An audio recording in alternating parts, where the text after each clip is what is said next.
Welcome back to our series on Bach's Orgelbüchlein. Today we're looking at the chorale prelude on Mit Fried und Freud, fahr, dahin, which is Luther's four-verse paraphrase of the Nunc Dimittis. The hymn itself is still in the hymn book, but it's not one of the most heavily used ones. In our episode on Jesu meine Freude, we spoke a little bit about what is and isn't joy, the Freude, which is referred to also in this title. And we said that joy in this context is anything other than a party atmosphere. Joy can be an inner feeling, an intense emotion, which is not the same as jollity. And that's certainly the case in this piece.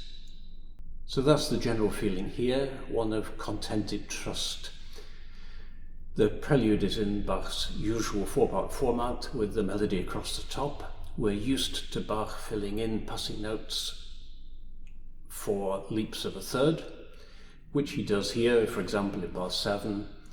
What he does here, unusually though, is sometimes the dum-da-da-dum-da-da-dum pattern from the inner voices is used also to decorate the melody. The pedals maintain stability with a constant semiquaver or quaver motion. There are various ways of articulating the dum-da-da-dum motif. You could do it like this, or you could do it like this, or you could do it entirely legato. It's good to be consistent, whatever you decide. I'm going to separate them into groups. One thing which you shouldn't do, however, is, as we've said before, to slur across beats. The figuration stops abruptly in bar 13, and to me it just doesn't sound quite right. Bar 14 also has something of a hiatus in the first half.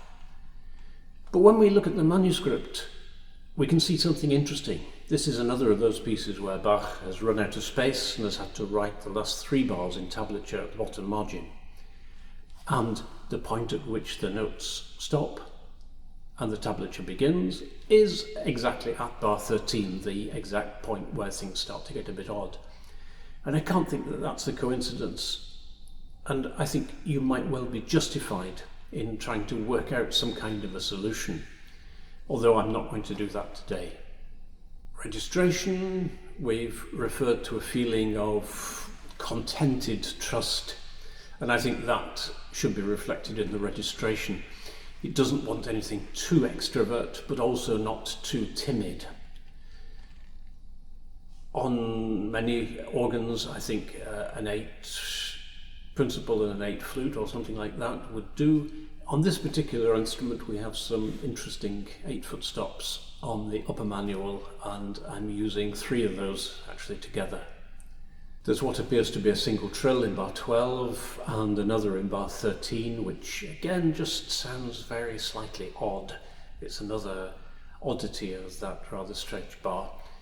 But neither of them pose any particular problems, and nor are there any other real performance difficulties in this piece. So go in peace.